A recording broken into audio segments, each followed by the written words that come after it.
Hello friends, तो एक बार फिर से साइंस के क्लास में आप लोग सभी लोगों का स्वागत है। तो आज हम लोग साइंस वीडियो में साइंस के टॉप 50 क्वेश्चन को कवर करेंगे, जो कि आगामी सभी एग्जामों के लिए महत्वपूर्ण क्वेश्चन है। तो चलिए देरी न करते हुए आज का फर्स्ट क्वेश्चन देखा जाए।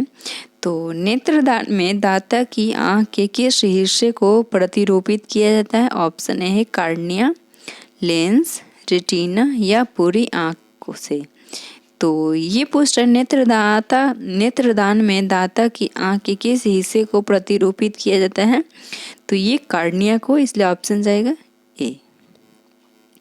तो नेक्स्ट क्वेश्चन, एटलीथ फुट बीमारी होती है जीवाणुओं से, फफूंद से, प्रोटोजोआ से या सूत्र कृमि से? तो ये पोस्टर एटलीथ फुट बीमारी होता है, तो ये फफूंद से होता है, इसलिए ऑप्शन जाएगा बी। तो नेक्स्ट क्वेश्चन, नाभिक के अलावा कोशिका के किस कोशिकांग में डीएनए होता है? तारक केंद्र, गोल्जी काय उपकरण, लाइसोसोम या माइटोकॉन्ड्रिया? तो ये क्वेश्चन नाभिक के अलावा कोशिका के किस कोशिकांग में डीएनए होता है? तो ये होता है माइटोकॉन्ड्रिया में, इसलिए ऑप्शन जाएगा डी। तो नेक्स्ट क्वेश्चन, निम्नलिखित में से अंडे देने वाले स्तनधारी कौन है? उदबिलाव, ओपोसम, कंगारू या डक बिल्ड प्लेटिपस? तो ये पूछ रहा है निम्नलिखित में से अंडे देने वाले स्तनधारी कौन से होती हैं? तो ये डक बिल्ड प्लेटिपस होता है, इसलिए ऑप्शन जाएगा डी। तो नेक्स्ट क्वेश्चन, जीवाणु भोजी कौन होते हैं? एक प्रकार के मिट्टी के जीवाणु, जीवाणुओं को संक्रमित करने वाले विषाणु, मनुष्य को संक्रमित करने वाला परजीवी विषाणु या प्रस्तावकों में वृद्धि करने वाले विषाणु? तो ये पूछ रहे जीवाणु भोजी कौन होते हैं? तो ये होते हैं जीवाणुओं को संक्रमित करने वाले विषाणु, इसलिए ऑप्शन जाएगा बी। तो नेक्स्ट क्वेश्चन, दो या दो से अधिक शुद्ध पदार्थों के मात्रा में विचार से एक निश्चित अनुपात के संयोग से बना पदार्थ क्या कहलाता है? तत्व, यौगिक, मिश्रण या ठोस? तो ये पूछ रहे एक निश्चित अनुपात में मिलाने से क्या बनता है? तो ये यौगिक बनता है, तो ऑप्शन जाएगा बी। तो नेक्स्ट क्वेश्चन, विश्व का प्रत्येक पदार्थ अत्यंत सूक्ष्म कणों से मिलकर बना है, सर्वप्रथम किसने कहा था? डाल्टन ने, कनाद, रदरफोर्ड या मोसले? तो ये पूछ रहा है कि विश्व का प्रत्येक पदार्थ अत्यंत सूक्ष्म कणों से मिलकर बना है, सर्वप्रथम किसने कहा था? तो ये कनाद ने कहा था, इसलिए ऑप्शन जाएगा बी।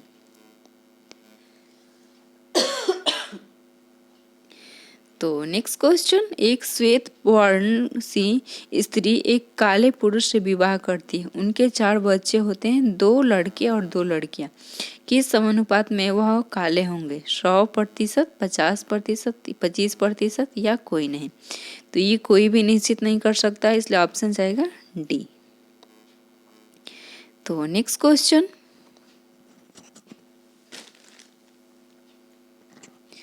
निम्नलिखित में से कौन एक अस्थायी कण है? इलेक्ट्रॉन, प्रोटॉन, न्यूट्रॉन या इनमें से सभी?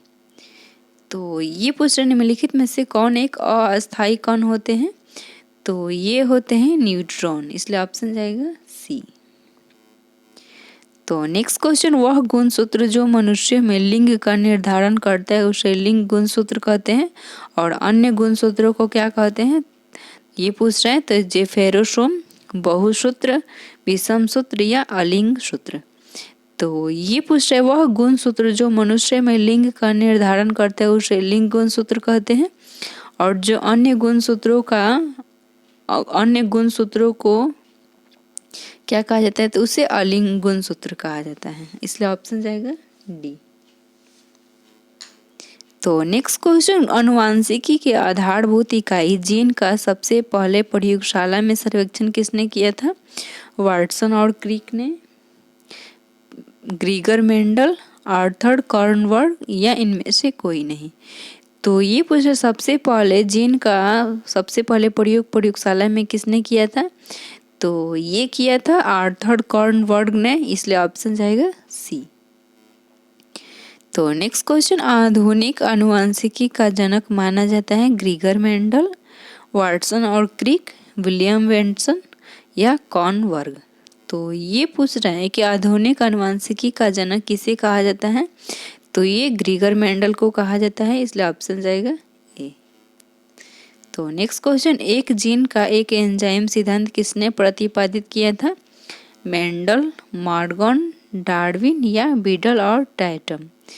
तो ये पूछ रहा है एक जीन एक एंजाइम सिद्धांत किसने प्रतिपादित किया था, तो ये किया था बीडल और टैटम ने, इसलिए ऑप्शन जाएगा डी। तो नेक्स्ट क्वेश्चन, किस देश को दुनिया का शर्करा कटोरा कहा जाता है, क्यूबा, भारत, अमेरिका या इनमें से कोई नहीं। तो ये पूछ रहे किस देश को दुनिया का शर्करा कटोरा कहा जाता है, तो ये क्यूबा को कहा जाता है, इसलिए ऑप्शन जाएगा ए। तो नेक्स्ट क्वेश्चन, सबसे छोटी जीवित कोशिका है विषाणु, जीवाणु, केंद्र कवक द्रव या फफूंदी। तो ये पूछ रहा है सबसे छोटी जीवित कोशिका कौन सी होती है, तो जीवित कोशिका पूछ रहा है, तो ये होता है जीवाणु, इसलिए ऑप्शन जाएगा बी। तो नेक्स्ट क्वेश्चन, इनमें से कौन सा कोशिकांग श्वसन क्रिया से संबंधित है, हरित लवक, केंद्रक, राइबोसोम या माइटोकॉन्ड्रिया। तो ये पूछ इनमें से कौन सा कोशिकांग श्वसन क्रिया से संबंधित है, तो ये है माइटोकॉन्ड्रिया, इसलिए ऑप्शन जाएगा डी। तो नेक्स्ट क्वेश्चन, मानव की सबसे बड़ी पाचक ग्रंथि कौन सी होती है, यकृत, तिल्ली, अग्न्याशय या इनमें से कोई नहीं। तो ये पूछे सबसे बड़ी पाचक ग्रंथि इनमें से कौन है, तो ये है यकृत, इसलिए ऑप्शन जाएगा ए। तो नेक्स्ट क्वेश्चन, मानव रक्त में प्राकृतिक रूप से पाया जाने वाला स्कंदरोधी कौन है, सीरोटोनिन, हेपरिन, हीरोडिन या फाइब्रोजन। तो ये पूछ रहे मानव रक्त में प्राकृतिक रूप से पाया जाने वाला स्कंदरोधी कौन सा होता है, तो ये होता है फाइब्रोजिन, इसलिए ऑप्शन जाएगा डी, फाइब्रोजिन। तो नेक्स्ट क्वेश्चन, निम्न में से कौन सा संक्रामक रोग जो पौधे जो सीधे एक मनुष्य दूसरे मनुष्य में नहीं फैलता है, डिप्थीरिया, खसरा, टिटनेस या तपेदिक। तो ये पूछ रहा है कौन सा संक्रामक रोग जो सीधे एक मनुष्य से दूसरे मनुष्य में नहीं फैलता है, तो ये टिटनेस है जो कि एक मनुष्य से दूसरे मनुष्य में नहीं फैलता है, इसलिए ऑप्शन जाएगा सी। तो नेक्स्ट क्वेश्चन, डाइट हर्ट इसमें किससे उत्पन्न होता है, गेहूं, ईख, मकई या बाजरा। तो ये पूछ रहा है डाइट हर्ट किससे उत्पन्न होता है, तो ये ईख से उत्पन्न होता है, इसलिए ऑप्शन जाएगा बी। तो नेक्स्ट क्वेश्चन, मानव शरीर में ताप को नियंत्रित करने वाला थर्मोस्टेट कहाँ स्थित होता है, पीनियल ग्रंथि, हाइपोथैलेमस, इंडोहाइपोथैलेमस या इनमें से कोई नहीं। तो ये पूछ रहे मानव शरीर में ताप को नियंत्रित करने वाला थर्मोस्टेट कहाँ स्थित होता है, तो ये होता है हाइपोथैलेमस में, इसलिए ऑप्शन जाएगा बी। तो नेक्स्ट क्वेश्चन, निम्न में से कौन सी संरचना मानव के पेसमेकर के समान है, AD node, Ranvier node, sinus venosus या एनएसए नोड।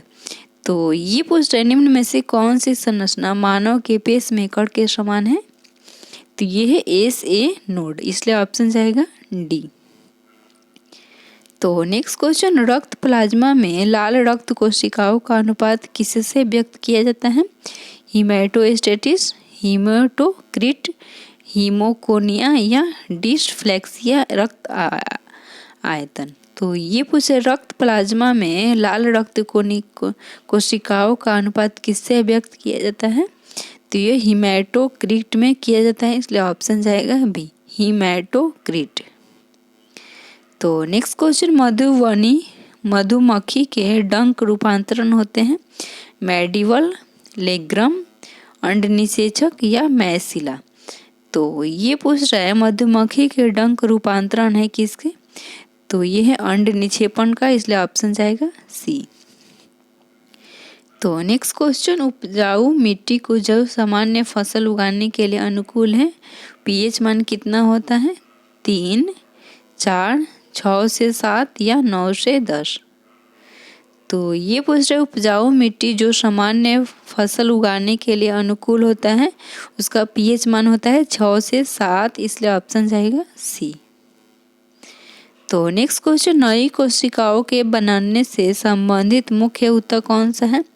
बीजीय ऊतक, दृढ़ ऊतक, मृद ऊतक या हरित ऊतक। तो ये पूछ रहे नई कोशिकाओं के बनने से संबंधित मुख्य ऊतक कौन सा होता है? तो ये होता है बीजीय ऊतक, इसलिए ऑप्शन जाएगा ए। तो नेक्स्ट क्वेश्चन, अफीम जो एक पादप उत्पादक है निम्न में से किससे प्राप्त होता है? तने की छाल से, जड़ से, सूखी पत्तियों से या सूखे लेटस से। तो ये पूछ रहा है अफीम जो एक पादप उत्पाद है निम्न में से किससे प्राप्त होता है? तो ये सूखे लेटेक्स से प्राप्त होता है, इसलिए ऑप्शन जाएगा डी। तो नेक्स्ट क्वेश्चन, पादपों में सबसे बड़ा शुक्राणु मिलता है फनों से, मांस, फलियों से या अनावृत बीजी पौधों में। तो ये पूछ रहे पादपों में सबसे बड़ा शुक्राणु मिलता है कहाँ से? तो ये मिलता है अनावृत बीजी पौधों में।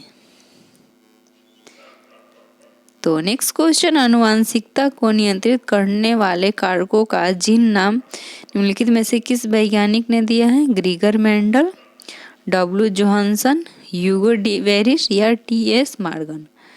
तो ये पूछ आनुवंशिकता को नियंत्रित करने वाले कारकों को जीन का नाम किसने दिया था? तो ये दिया था डब्ल्यू जोहानसन ने, इसलिए ऑप्शन जाएगा बी।